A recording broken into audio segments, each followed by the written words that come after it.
Samahan niyo ako, si Iggy Romantiko, sa panibagong kwento ng puso na siguradong tatatak sa inyo. Romantiko. Kumusta po kayong lahat, mga giliw naming tagapakinig?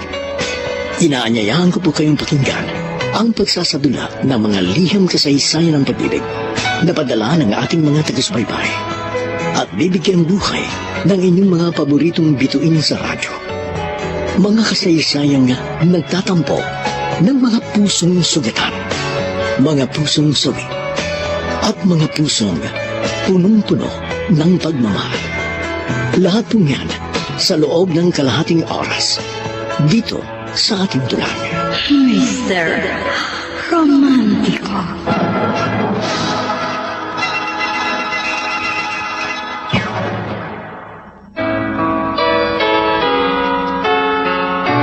Ang pag-ibig ay sadyang masalimuot at walang sino mang nakatitiyak na magiging kapalaran. Dapat lamang ihanda ang ating sarili sa gagawing pakikipagsapalaran. Mapalad tayo kung sakaling matapat at malinis ang uri ng damdamin na sa atin ay inilalaan. Dahil sadyang mahirap maghanap ng tunay at wagas na pagmamahal. Magandang umaga po mga giliw naming taga-subaybay. Narito na ang tampok na kasaysayan sa ating palatuntunan. Ang sulat ay padala ng isa nating tagapakinig mula sa Kalumpit, Bulacan. I listened to before. Diyos ko! Ano gagawin ko? Hindi ako marunong lumangoy! Tulong! Ma'am Celeste! Celine! Si Sir Hector! Tulong! Ay, si Hector!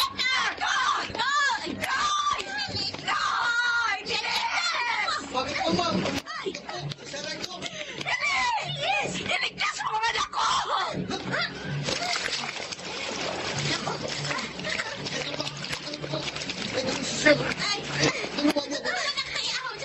Diyos ko po! Sana buhay po si Sir! Isipihan mo na siya, no? Please! Opo. Opo. Opo. Oh, Diyos ko! Hector, anak! Ano ba nangyari sa'yo? Ikaw, Malis! Nakita mo ba kung ano nangyari? Ma'am, nakita ko na lang po siya lumulutang sa pool. Hindi ko naman po masaklalawan kasi hindi ako marunong lumangoy. Hector, ano nang pakiramdam mo? Ma'am. Tumawag kayo ng doktor! Tumawag kayo! Ako na po tatawag ng doktor, Ma'am Celeste!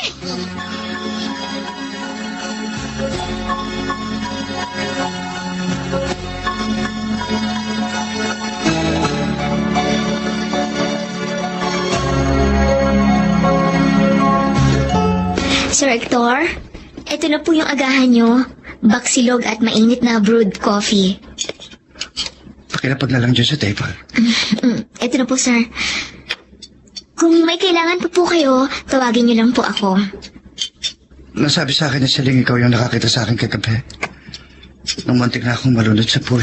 Opo, buti na lang at nakita ko po kayo kaagad. Kung hindi pala baka nawala na ng anak si Ma'am Celeste. Sir? Tanong ko lang po. Aksidente po ba yung nangyari kagabi o ano? Bakit? Mukha ba ako nag-recite? Aksidente yung nangyari. Nawala ng control yung wheelchair ko. Tumiretso ako sa pool. Buti na lang nabuhay pa ako. Ganun po ba? Anyway, gusto ko sanang humingi ng sorry sa'yo. Sorry dun sa mga inasal ko nung nakaraang araw. Okay lang po yan, sir. Kasalanan ko naman po kasi kaya po kayo nagalit. Pero hindi kita dapat pinagsasalitaan ng masasakit.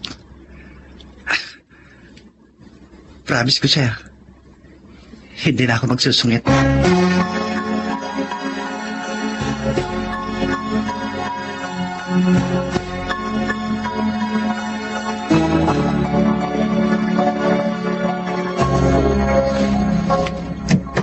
Hector? Hector? Pwede ba kitang makausap? Opo, ma. Tuloy kayo. Bukas yan. Oh, kumusta ka na? Masyado ako nang nag-alala sa nangyari sa'yo kagabi.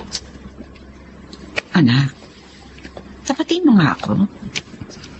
Aksidente ba talaga yun o sinadya mo?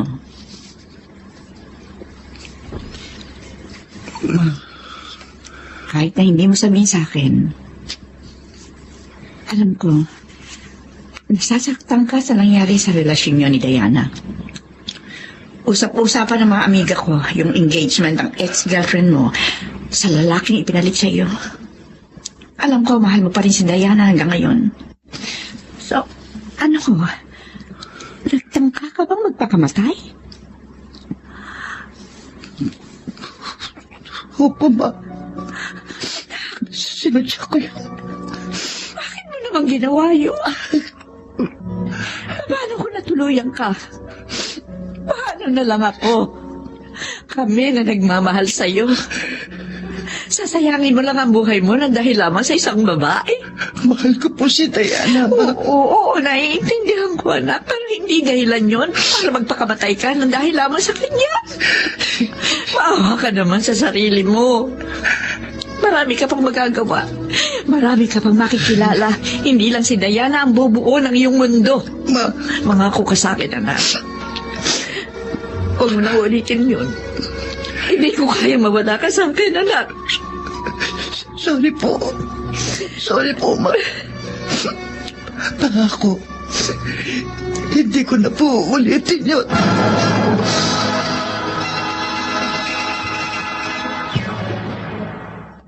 Mr. Romantiko. Anak, hindi ka ba papasok ngayon sa printing house? Wala po akong ganang umalis ng bahay, ma. At saka, biniling ko na kay Emil ang mga dapat gawin sa printing house. Anak, may problema ka ba? Bakit ganun, ma? Lahat ng mga babaeng minamahal ko, iniiwan ako. Dahil ba sa itsura ko? Dahil ba sa kapansanan ko kaya mukha akong walang silbi sa kanila? Si Diana na naman ba? Mahal na mahal ko siya. Nung kami pa, inayaan ko siyang makipag-cool off sa akin sa pag-aakalang babalik pa siya. Pero iiwan pala niya ako para sa ibang lalaki. Ako naman itong si Tanga, umasa pa rin. Hanggang sa nakita ko na lang, na ikakasal na siya doon sa lalaking pinalit siya sa akin. Isa lang ang ibig sabihin nun, anak. Hindi kayo nakatadhana para sa isa't isa. Huwag mong sayangin ang pagmamahal mo sa kanya dahil merong ibang babae nakalaan para sa'yo. Sa totoo lang, ma, parang ayoko nang magmahal. Anak naman, huwag kang magsalita ng ganyan. Sila Grace, Lisa, Marian, na pinaglaanan ko ng pagmamahal pero tinanggihan ako. At ito ko si Diana. Iniwan naman ako dahil ganito kalagaya ko. Ewan ko pa kung bakit ginawa sa akin ito ng Diyos, ma. Siguro kung hindi ako ganito, hindi ko mararanasan itong sakit na nararamdaman ko ngayon. Anak, Kasalanan ito ni Maring. Dahil sa kanya kaya nangyayari sa akin ito. Sinira niya ang buhay ko! Hector, Ma'am, Celeste, at po yung mga gamot ni Sir Hector. sige, pakipatong na lamang dito sa mesa. Eto na po. Sige po, babalik po ako sa kusina. Hector, tama na. Tama na. Huwag mo nang sisihin pa si Maring. Matuto kang patawarin siya. Ma, Makikita mo rin ang babaeng mamahalin ka kahit na ganyan pa ang kalagayan mo. Maghintay ka lang, anak. At darating din yan. In God's perfect time.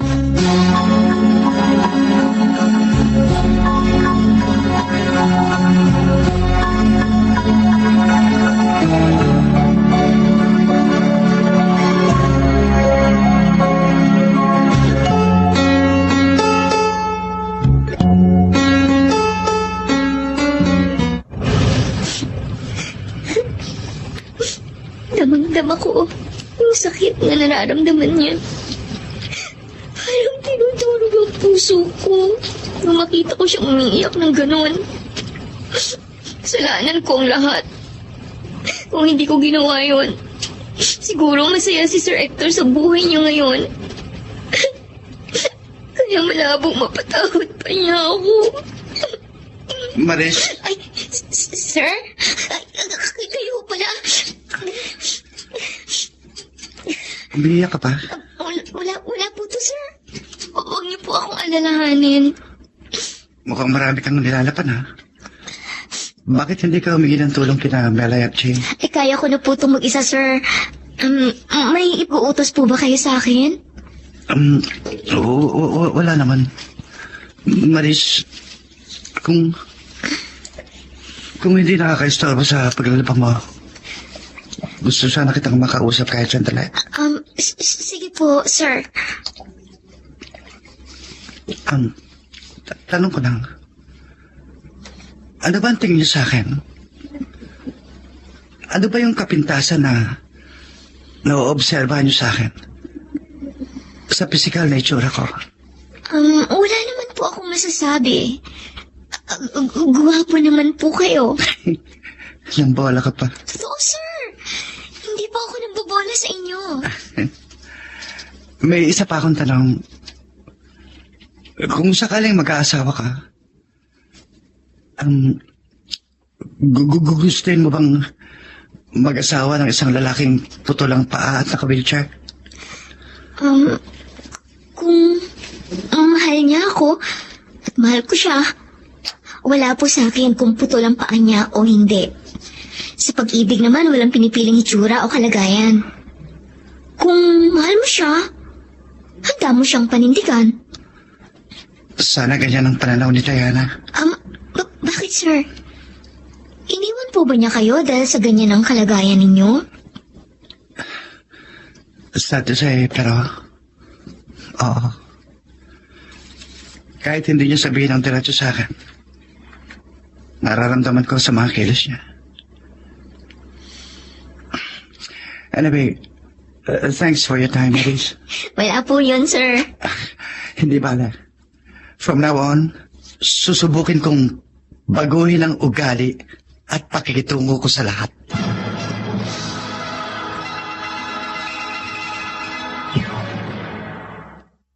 Mr.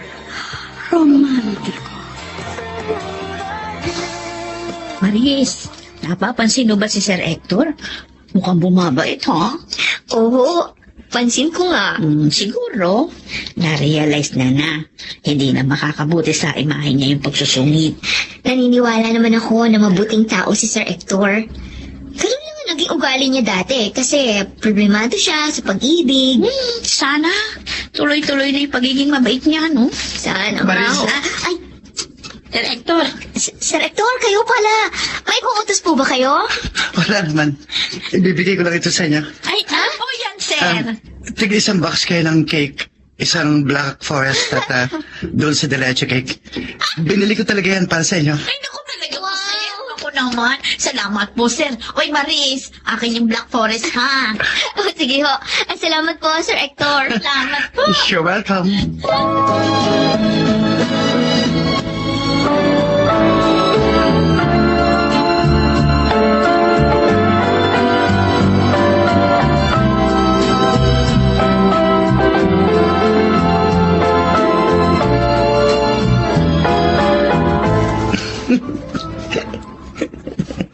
Nandito ka lang pala sa garden natin.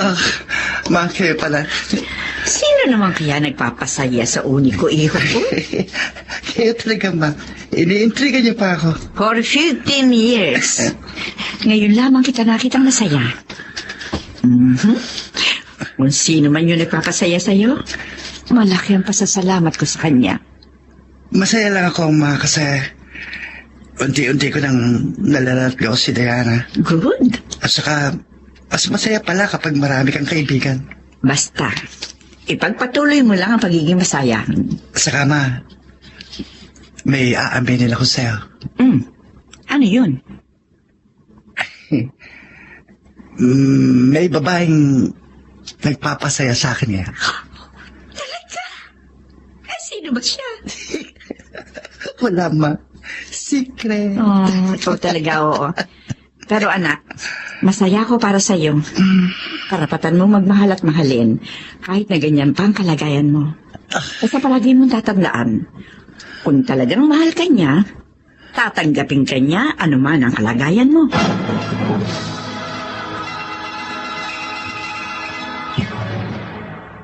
Mr. Romantiko. I can't remember when. Maris! Maris, anak ko! Ma, saan ako? Ako, Diyos ko, mabuti nagkamalay ka na, anak. Nasa ospital ka. Sabi ng doktor, nagtamo ka raw ng minor fracture sa buto mo sa paa. Kaya naman simento pansamantala. Pero gagaling ka din daw. Makakalakad ka pa. Aling Edna? Maris, Kayo palang, Ma'am Celeste. nabalitaan ko yung nangyari sa inyo ni Hector. Maraming salamat. Iniligtas mo ang aking anak.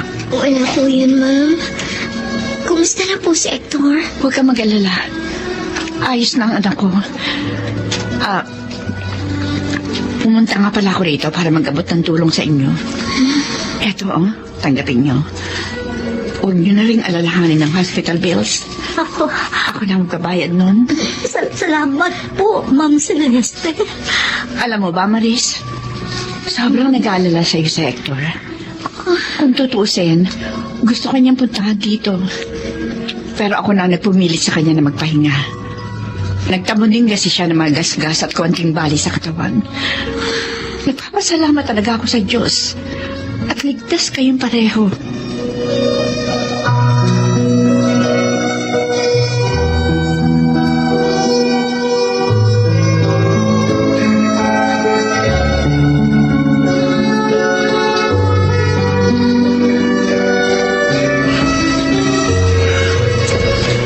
Hector, bakit hindi ka pa pumasok sa loob ng ward? Puntahan mo na si Maris. Mamaya lang lalabas na siya ng ospital. Ma, Bakit? May problema ba kayong dalawa? si Maris at si Maring, iisa. Siyang dahilan ng pagkakaputol ng isang paa ko. Siyang dahilan kaya ilang taon akong nabuhay ng puno ng insecurities at panghihinay. Galit ka pa rin ba sa kanya hanggang ngayon? Sa totoo lang, naghahalo pong emosyong nararamdaman ko. May pagkakataong galit ang nararamdaman ko. Pero, may iba pa akong nararamdaman na hindi ko mapigilan. Suriin mong mabuti ang nararamdaman mo. Alamin mo kung ano sa mga emosyong nararamdaman mo ang nangingibabaw. Kung yun ba ay galit o pagpapatawad. Pero anak, kung ako ang tatanungin mo, mas pipiliin kong magpatawad. Ma, Oo, anak. Ilang taong kang nagdusa sa kalagayan mo. Pero binigyan ka naman ng Diyos ang pagkakataong nakabangon at patunayan sa iyong sarili na hindi ka useless. Ayan. Binigyan ka niya ng successful na negosyo. At saka marami pa rin ang nagmamahal sa iyo. Bukod sa tingin ko naman, pinagsisisihan ni Maris yung ginawa niya sa iyo noon. Hindi ba dapat maging rason yun para magpatawad ka na? mahal ko si Maris, ma. Pinaglaruan ako ng tadhana, ma. Umibig ako sa taong matagal kong kinamuhian. Kaya nga, dapat mo na siyang patawarin, anak. Sabihin mo sa kanya ang totoo mong nararamdaman. Hector, ilang taong kang nabuhay sa kalungkutan. Kaya panahon na para sumaya ka naman. Kung mahal mo ang isang tao, matututunan mo siyang patawarin. Ano man ang nagawa niyang kasalanan sa iyo.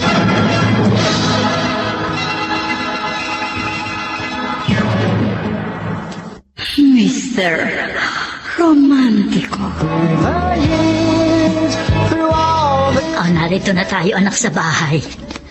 Nakabalik ka na rin. Ma, namiss ko po ang bahay. Sa loob kasi ng 2 buwang pagtatrabaho ko kina Ma'am Celeste, tuwing linggo lang ako nakakauwi. Pero huwag kayong mag-alala. Maghahanap po ulit ako ng trabaho para makatulong ulit ako sa inyo. Huwag ka nang malulungkot, ha? Kung ano man ang nangyari sa'yo doon kina Ma'am Celeste, kalimutan mo na lang yun. Magsimula ka uli ng panibagong buhay. Opo, Ma. Ay, sandali lang po. May tumatawag sa phone ko. Sasagutin ko lang po. O, sige anak, punta muna ako sa kusina para makapagluto na ako ng tanghalian natin. Hello?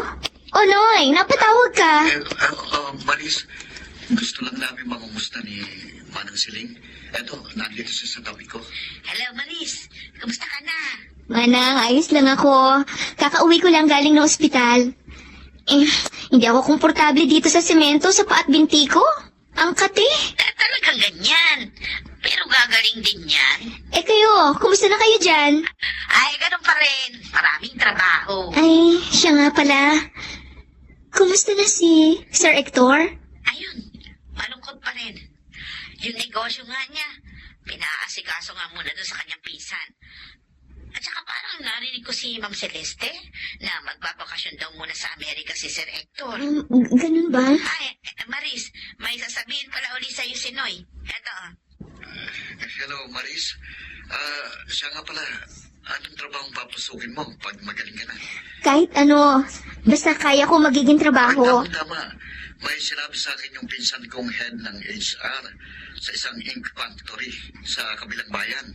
Sabi niya sa akin, marami daw matatapos ng kontrata sa susunod na buwan. Pinag-a-apply niya ako eh. Gusto mong mag-apply ka rin? Kapag nagkataon, sa inventory ka ilalagay. Ano, interesado ka ba? Oo naman, interesado ako. Di bali, matanggal lang itong semento sa bintit pa ako. Sasama ako sa'yo na mag-apply dyan.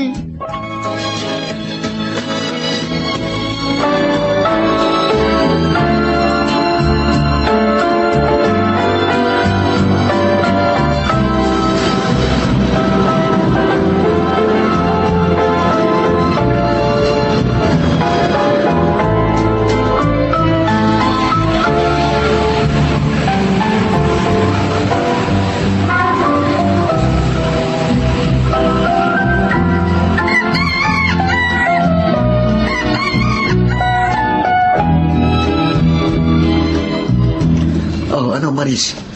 Kumusta naman ang bago mong trabaho? Eto, ayos lang. Pagod lang ng konti. Kasi maraming dumating kanina na stocks ng ink. Kailangan bilangin eh. Ganyan talaga pag unang araw sa trabaho. Ako nga rin, medyo pagod na eh. Nakita mo naman kanina, ang dami kong binuhat ang mga karton. Kaya natin to. Nga pala, sa baringit na tayong mananghalian mamaya, ah. Oo naman. Hoy! Ay. Maris! Maris, ang boss natin, si Sir Myung. Kasama niya, ay, Sir Hector? Sir Hector. Nakakalakad ka na? Prosthetic lang ito.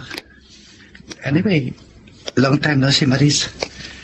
Dito na pala kayo nagtatrabaho ni Noy. Kilala mo na sila? Myung. Part sila ng household namin dati. Masisipag ang mga yan. By the way, Maris, Noy, Sir. si Hector sa Abedra, ang best friend ko. At isa sa malalaki nating kliyente. Ay, Tayong supplier ng inks sa printing house nila. ganun po ba? Salamat kung ganun, Sir Hector. Makakaasa kayo na best quality ang mga inks namin. I know. Maris, Sir, anong oras pa lang out mo? 5 p.m. po. Bakit po? Well, see you later. 5.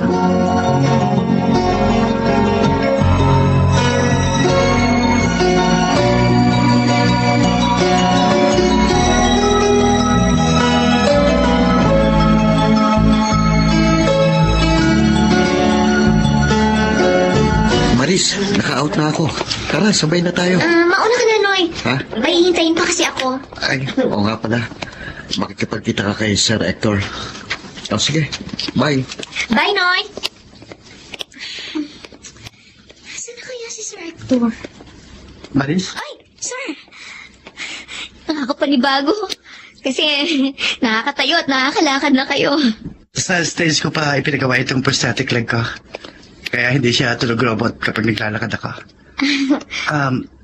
So, can I invite you for dinner? Oo naman po, sir.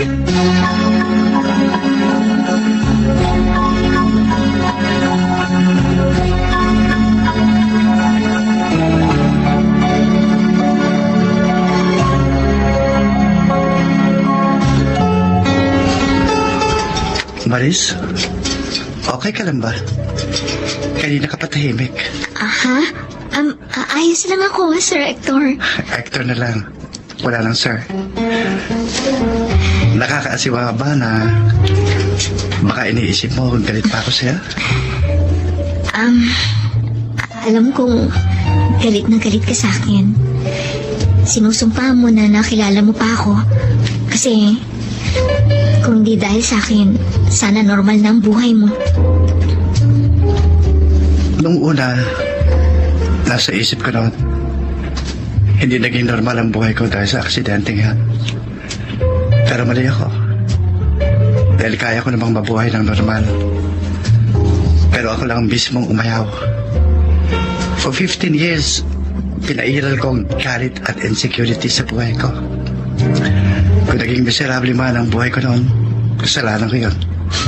At saka in the first place, hindi mo naman ako itutulak sa kalsada kung hindi kita tinutokso noon.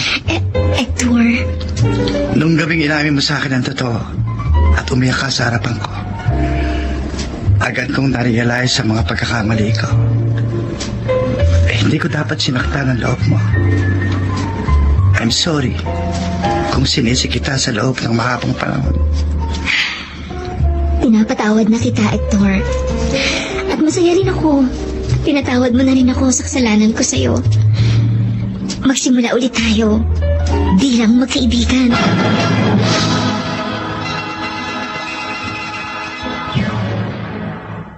Mr. Romantico. Hector, napapansin ko, madalas kang nandito sa warehouse namin. May inaabangan ka ba rito? Yung si Maris, yung sa inventory department. May gusto ka sa kanya, no?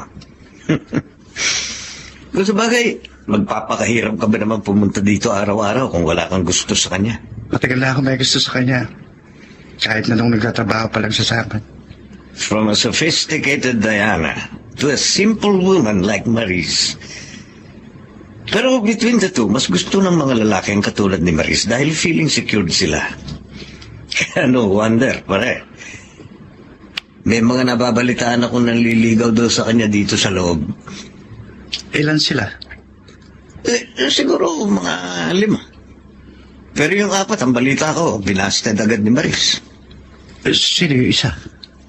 Si Noy, Hmm? yung sa delivery department. Napapansin ko, very close sila ni Maris. Lagi sila magkasama sa lunch at merienda. Madalas nga rin, pag wala ka, si Noy nag-ahatid kay Maris sa bahay nito. Talaga? Oh, mukhang nagsiselos ka na dyan, ha? Ay, malay natin, baka friends pa lang sila. Pero payo ko sa'yo, bro. Kung may gusto ka talaga sa kanya, huwag ka na magpatumpik-tumpik pa. Ligawan mo na, hindi yung panay paramdam ka lang.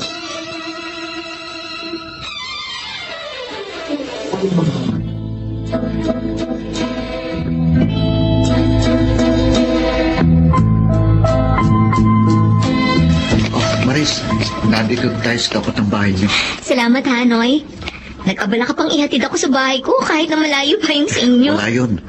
Basta tang mahalaga lang sa akin masiguro kung ligtas ka. May tinatanong pala ako sa'yo kung okay lang. Ano ba yon? Si Sir Hector ba ang liligaw sa'yo? Ang totoo niyan, nagtapat na siya ng pag-ibig sa akin dati. Pero hindi pa siya formal na naliligaw sa akin. May bala ka bang sagutin siya? Hindi ko pa masasagot yan sa ngayon. Maris, nabalitaan mo ba yung usap-usapan sa warehouse na nililigawan daw kita? Bala ko sanang totohanin Ha? May gusto ko sa'yo. Ang totoo niyan, matagal na itong nararamdaman ko para sa'yo. Ha? Sana hayaan mong ipakita at iparamdam ko sa'yo Seryoso ko't malinis ang intensyon ko sa'yo. Maris, Hector!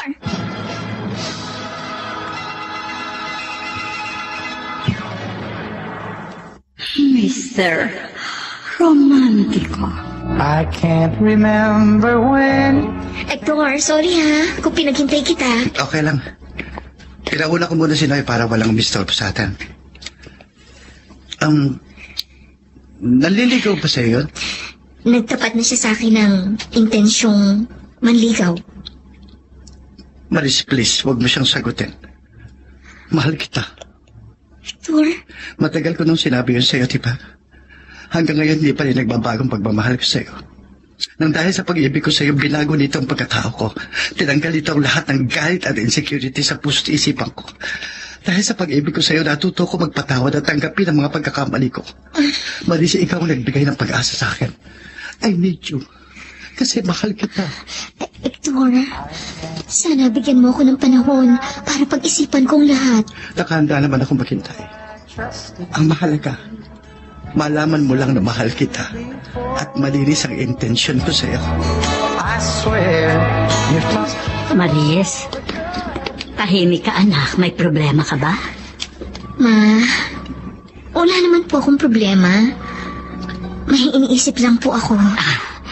Masugid mong manliligaw si Noy, ha? Oo nga po eh. Mag-iisang buwan na rin po siyang nanliligaw sa akin. Mukhang gusto mo siya. Tama ba ako? Opo, Ma. Kung ganun, paano na si Hector? Alam ko mahal ka rin ng tao. Ikaw, ano ba nararamdaman mo? Sino ang mas matimbang sa'yo? Sa totoo lang po, naguguluhan ako. Mahal ko po si Noy. Pero merong espesyal na puwang sa puso ko si Hector. Piliin mo kung sino talaga nilalaman ng puso mo. Yung isa, huwag mo nang paasahin. Alam mong masakit ang pinaasa. Anak, pag-isipan mong mabuti ang gagawin mong desisyon.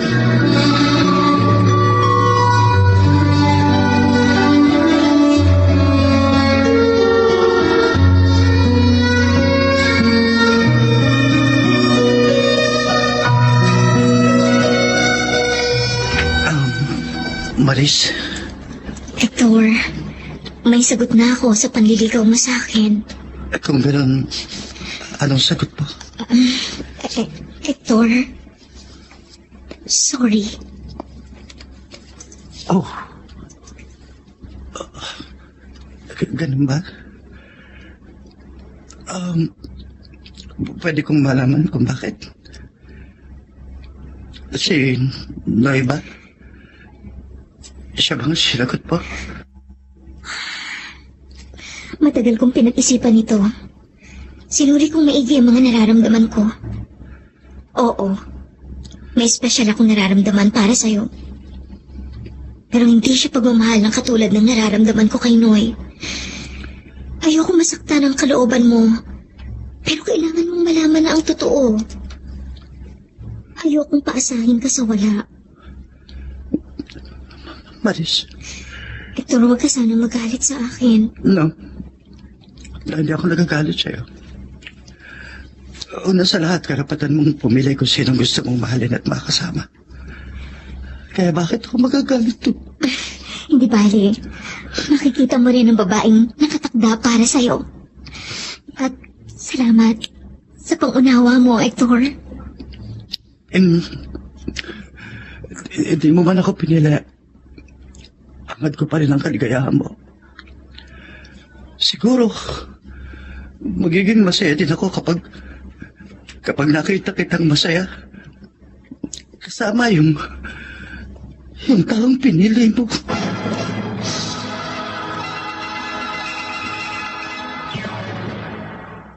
Mr. Romantic. Uy, mukhang malalim ang iniisip mo ha. May problema ka ba? Maris, sasabihin ako sa'yo pinapupunta ako ng mga magulang ko sa probinsya. Ha? May pinapaasikaso sa akin doon. Hindi ko raw pwedeng ipagpaliban. Ganun ba? Ano naman yung pinapaasikaso sa'yo doon? Marami. Basta may kinalaman sa usaping pamilya. Si tatay kasi ang nagpapabalik sa akin doon. Hindi naman ako makatulog sa kanya kasi alam mo na. Okay, naiintindihan kita. Basta ha, pangako mo sa akin. Nababalikan mo ako.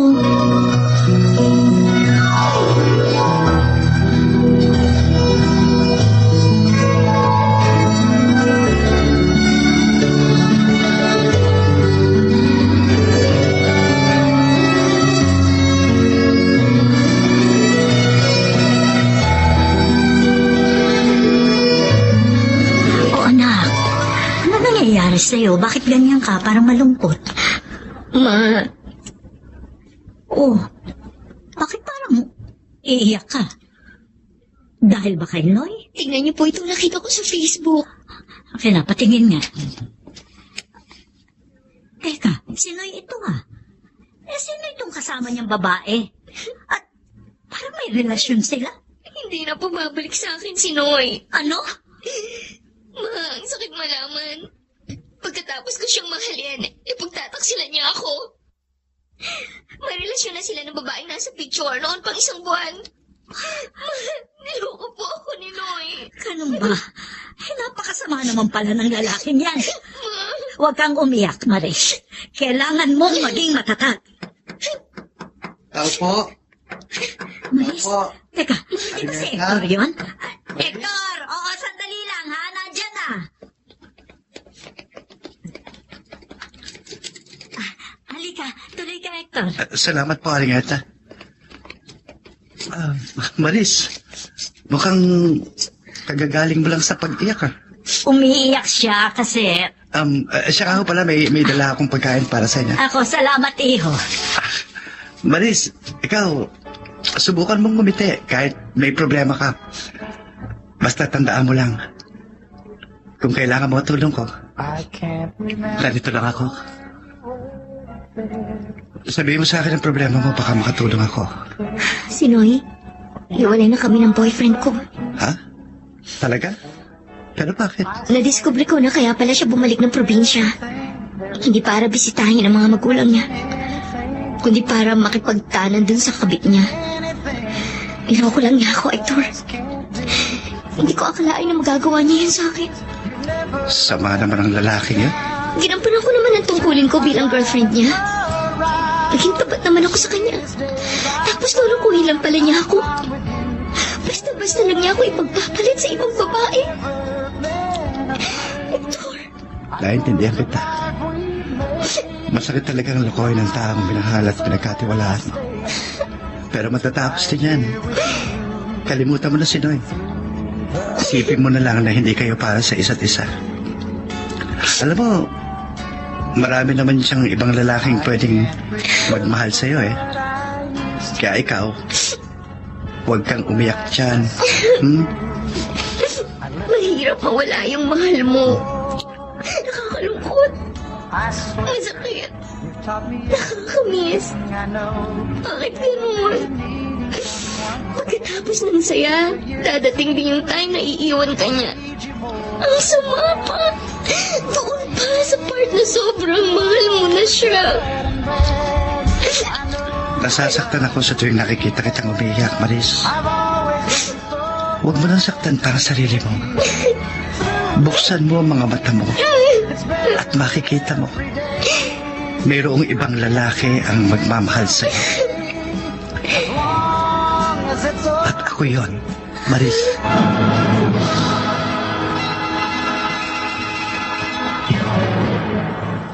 Mr. Romantico. Mukhang bumalik ulit ang sigla mo, ha? Sana, anak, palagi kang ganyan. Teka, sino ba talaga ang inspirasyon mo? Si Maris ba? Opo, ma. Siya nga po. Tanggap niyo ba siya para sa akin? Oo naman. Tanggap ko siya para sa'yo.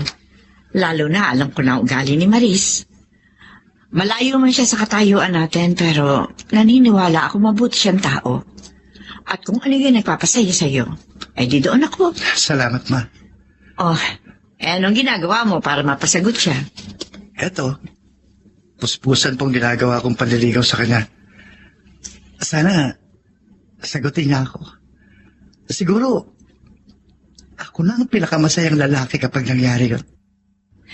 Basta makita lamang niya na malinis ang intensyon mo sa kanya, makukuha mo ang matamis niyang oo.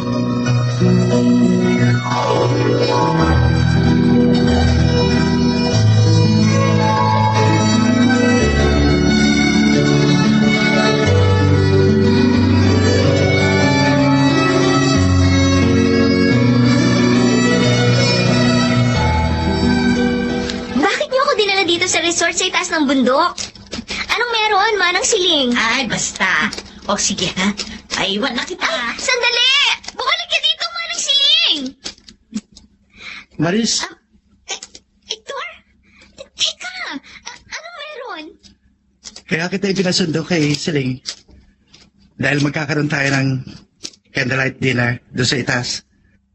Maganda din ang tanawin doon. Talaga? Ang galing naman. Maris, marami tayong pinagdaan ng pagsubok na dalawa. Pero na-survive nating pareho yan. Marami din tayo naging realization sa buhay. At lahat yun, naging instrumento para maging better tayo as a person. Hector, Nagpapasalamat ako sa Diyos at dumating ka sa buhay ko. Hindi man naging maganda ang unang pagkikita natin. I can tell you na nasa atin ang happy ending. sa totoo lang, hindi ko inakala na aabot tayo sa ganito. Ang alam ko lang nung una, galit ka sa akin dahil sa ginawa ko sa'yo nung mga bata pa tayo. Pero hindi ko akalain na may plano pala si God para sa ating dalawa. God really works in mysterious ways, Maris. Matagal kitang hinintay. Matagal kong inasam na isang araw, marinig ko mula sa iyo ang mga salitang, oo, tayo na. Alam mo, matagal ko nang gustong sabihin sa'yo yan. Oo, Hector, sinasagot na kita.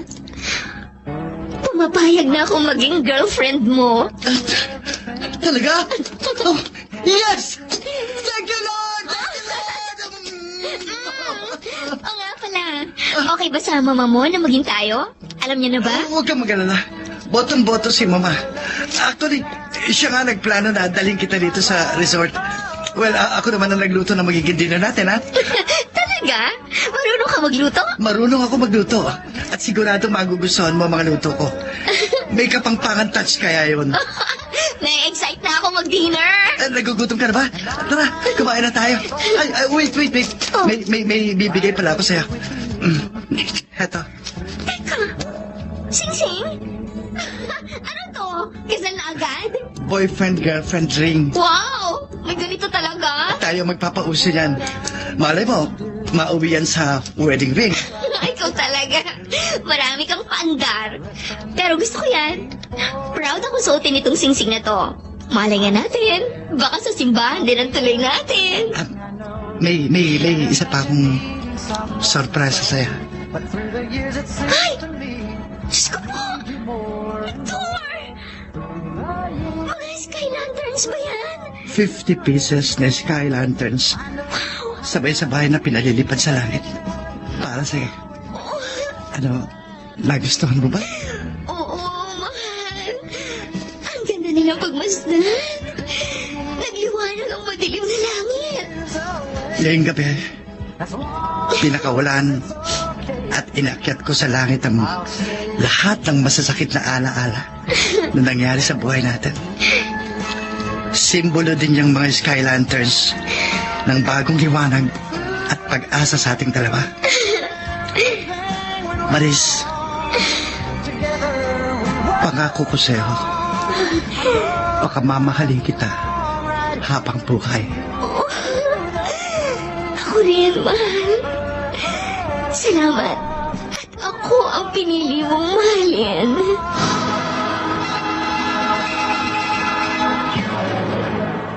Mr. Romantiko. I can't remember when. Maraming salamat sa ipinadala mong kasaysayan. Bagamat sa una ay nagkaroon ng malungkot na bahagi, subalit sa bandang huli ay naging masaya ka naman. Sadyang mabait ang Diyos dahil nakatagpo ka ng isang lalaking magmamahal sa iyo, isang lalaking bukas palad, kaya hangad namin na harinawang maging maligayang-maligaya ka. Muli, salamat sa iyong ipinadalang kasaysayan. Ang mga nagsiganap, Rosana Villegas, nakasama sina Vilma Borromeo, Susan Robles, Olive Madredeos, Lionel Benamin, Bobby Cruz, Soundman Jerry Mucha, sa musika ni Boboy Salonga, Technician Eric Lucero at Bong Moyan. Ang kasaysayang inyong napakinggan ay mula sa panulat ni Chris Nasenga sa direksyon ni Phil Cruz.